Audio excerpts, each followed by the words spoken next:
So in this video, we're going to talk about how to create and edit events for members. I've got a test facilitator here called Mr. Facilitator. You can see his name in the upper right-hand corner, and we're logged into the Connect site now and looking at the events list. So the way you look at the events that are your events and to create new events is to click your name in that drop down there and select My Events. And once you're here, and we'll see a little bit, there will be a list here of the events that you are listed as a facilitator on. And if you want to create a new event, there's a big old button here that says Create an Event. So if you click that, you've got a form to fill out. I'm going to fill out a title.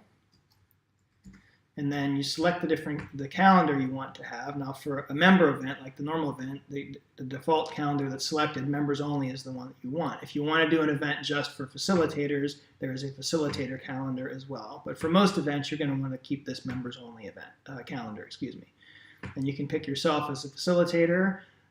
And if there's a co, you can select that as well. The platform by default sets the event date for a week in the future for the same time. But you can pick any date you want in the future. So let's say I put this on Monday, April 3rd at 4 p.m. Yeah, it's also really important to make sure you get the time zone set correctly. Now the platform will pick the time zone that your computer is configured at by default. And for mine, I live in Portland, so it's America, Los Angeles. But you just need to make sure that if you're setting, in this example, Monday, April 3rd at 4 p.m., that you actually have the correct time zone, that you mean 4 p.m., U.S. Pacific time. And if you do let the platform pick your computer's configuration, most of the time that's going to work out. But do keep that in mind when you're making events. The next one down is how long the event's going to last. It defaults to an hour, but you can see there's a couple of different selections there as well.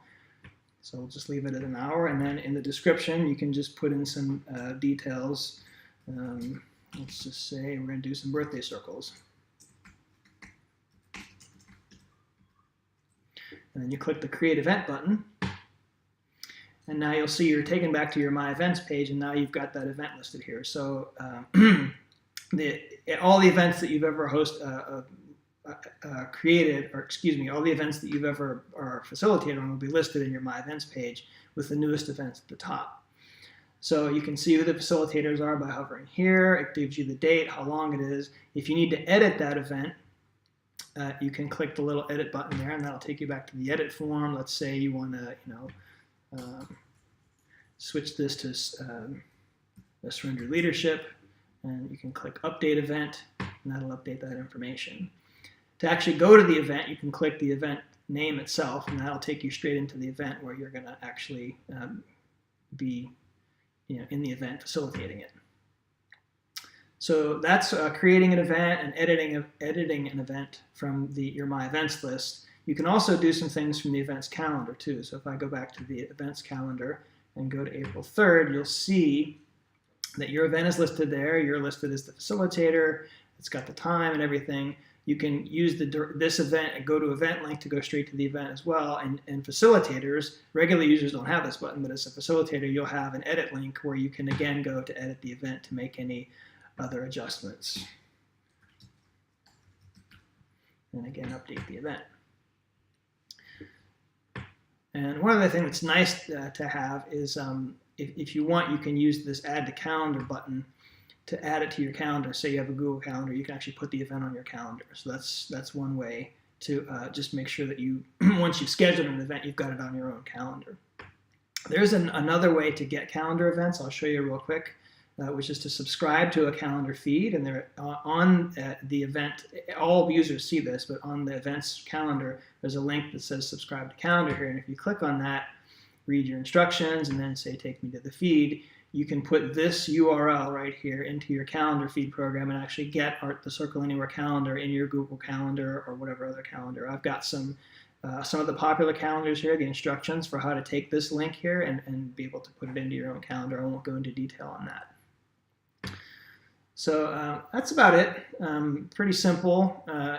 One other thing I'll point out here is you can see I've got a sort of a plethora of events on this first week. They're color-coded. The green events are public events, which means anybody, even who's not a member, could join them. The events in purple and orange are private events.